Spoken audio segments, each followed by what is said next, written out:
এ নিয়ে আলোচনার জন্য স্টুডিওতে আছেন সহকর্মী আব্দুল্লাহ শাফি।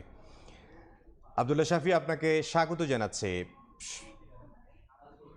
শুরুতেই আপনার কাছে যে বিষয়টি জানতে চাইবো যে সরকারের মাসখানেকের কিছুদিন বেশি হয়েছে, আপনি কিভাবে পুরো বিষয়টা মূল্যায়ন করবেন? আমরা প্রতিবেদনে দেখলাম ফ্যামিলি কার্ড দেয়া হয়েছে এবং কৃষক কার্ডও দেয়া হবে, খালকাটা কার্যক্রম শুরু হয়েছে। একটু যদি মূল্যায়নটা আপনি জানাতেন যে কিভাবে আসলে মূল্যায়ন করবেন? এটাকে আপনি অ্যামেজিং স্টার্টআপ বলতে পারেন। যে হচ্ছে একটা সরকার যখন গঠন হলো এবং তার যে নির্বাচনী প্রতিশ্রুতি ছিল যে মানুষের জন্য তার যে সমস্ত প্রতিশ্রুতি দিয়েছিল যে কি কাজ তারা করবেন মানুষের জন্য, তার একটা স্টার্টআপ শুরু করেছেন এই যে তারেক রহমানের সরকার। তিনি যে প্রথম যে সবচেয়ে তার যে বড় প্রতিশ্রুতি ছিল ফ্যামিলি কার্ড, সেটি ইতিমধ্যে ৩৭,০০০ পরিবারের কাছে তিনি পৌঁছে দিয়েছেন। এবং একই সঙ্গে তার সবচেয়ে বড় আরেকটা কাজ যেটি ছিল সেটি হচ্ছে খাল খনন কর্মসূচি। ইতিমধ্যে তিনি ৫-৬টি খুব জনবান্ধব কর্মসূচির মধ্যে ৫টি কর্মসূচি তিনি সফল করেছেন এবং একটি কর্মসূচি অর্থাৎ কৃষক কার্ড পহেলা বৈশাখ থেকে তিনি দেবেন। আমরা একটু দেখে আসি যে কি তিনি যে দেখেন যে ফ্যামিলি কার্ড, ধর্মীয় নেতাদের ভাতা, খাল খনন কর্মসূচি ও কৃষি ঋণ মওকুফ, বৈশাখের শুরুতে কৃষক কার্ড বিতরণ।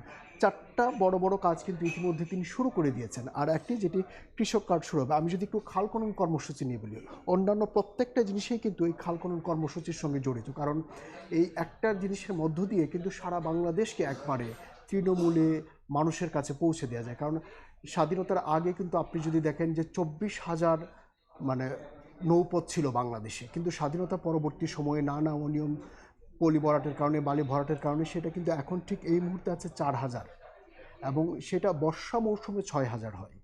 তার মানে দেখেন বড় একটা গ্যাপ।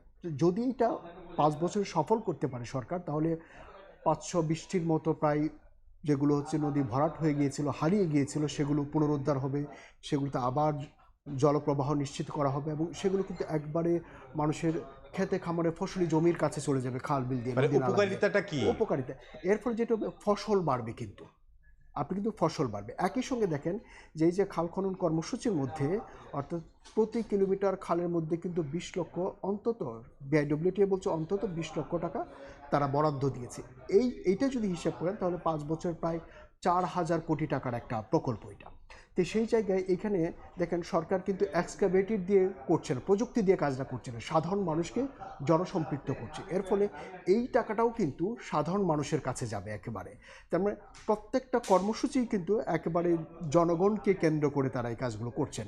এবং একই সঙ্গে তিনি যে কৃষি ঋণ পাশাপাশি যে একই সঙ্গে কৃষকদেরকে পানি এবং দিচ্ছেন। ঈদের আগে আমরা দেখেছি যে যেটি ধর্মীয় নেতা যারা রয়েছেন তাদেরকে ভাতা দেওয়া হয়েছে এবং ফ্যামিলি কার্ডও তো দেওয়া হয়েছে, যেটি আপনি বলছিলেন। এবং এই সরকারের অল্প সময়ের মধ্যেই আবার মির্জা ফখরুল ইসলাম আলমগীর তিনি আসলে স্থানীয় নির্বাচনের ঘোষণা দিয়েছেন। যদি হ্যাঁ, এইটা নিয়ে আসলে মির্জা ফখরুল ইসলাম আলমগীর এই যে ১ মাসের মূল্যায়ন নিয়ে একটা সংবাদ সম্মেলন করেছেন।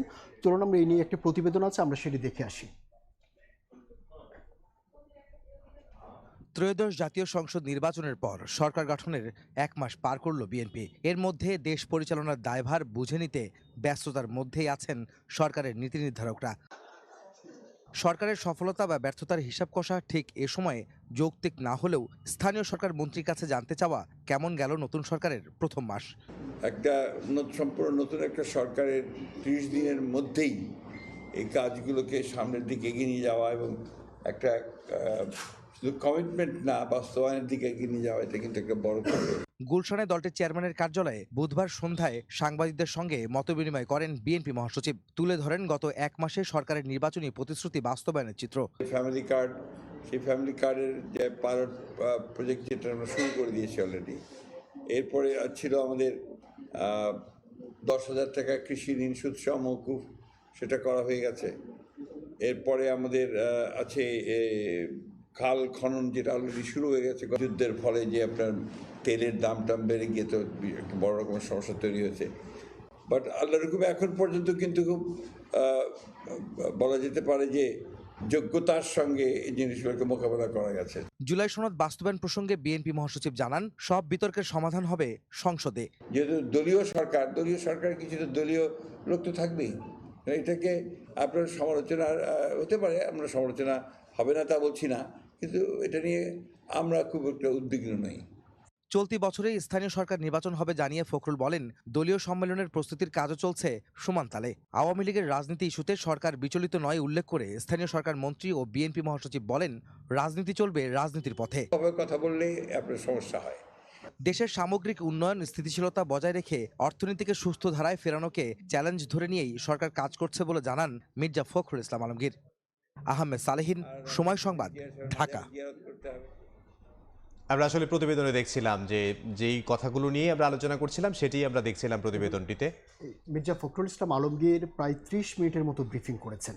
30 মিনিটের ব্রিফিংয়ের মধ্যে উনি কিন্তু যে সমস্ত বিষয় আমরা ইতিপূর্বে আলোচনা করেছি, ফ্যামিলি কার্ড, খাল খনন সহ নানান বিষয়, এর বাইরেও অনেকগুলো বিষয় তিনি আলোকপাত করেছেন। এর মধ্যে বলা যায় এইখানে তো হচ্ছে যে একটা বিষয় যে যুদ্ধের প্রভাব এবং সংকট মোকাবেলায় সরকার সফলতা দেখিয়েছে।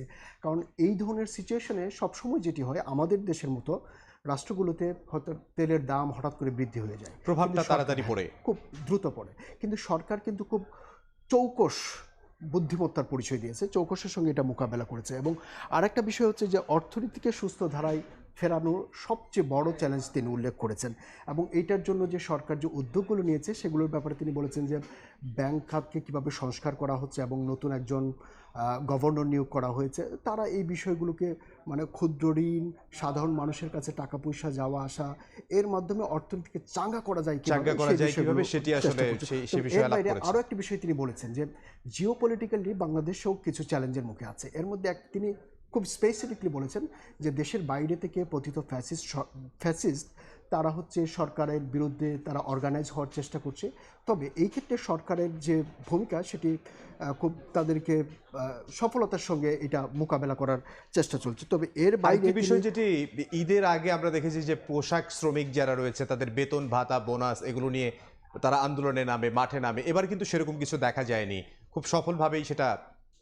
এক্স্যাক্টলি মানে পোশাক শ্রমিকদের যে আন্দোলন, এটা বাংলাদেশের এটা মনে হতো যে ঈদের সময় একটা কালচারে পরিণত হয়েছিল, পোশাক শ্রমিকরা মাঠে নামবে, রাস্তা বন্ধ করবে। কিন্তু এইবার কিন্তু শুরু থেকেই এই যে পোশাক শিল্প বান্ধব অনেক গভর্নর কিন্তু একজন পোশাক শিল্প ব্যবসায়ী। সেই কারণে এই পোশাক শ্রমিকদেরকে কিভাবে কন্ট্রোল নিয়ন্ত্রণে রাখা যায় সেটা দক্ষতার সঙ্গে তিনি কিন্তু এই সরকার কিন্তু মোকাবেলা করেছে। বলা যায় যে 1 মাস মির্জা ফখরুল ইসলাম আলমগীর যেটা বলেছেন যে এটা তো সবই শুরু, এই শুরুটা খুব সুন্দর। Morning shows the days. আশা করা যায় যে হয়তো যদি সুশাসন নিশ্চিত করা যায় তাহলে হয়তো একটা সুন্দর দিন আমরা দেখতে পাবো।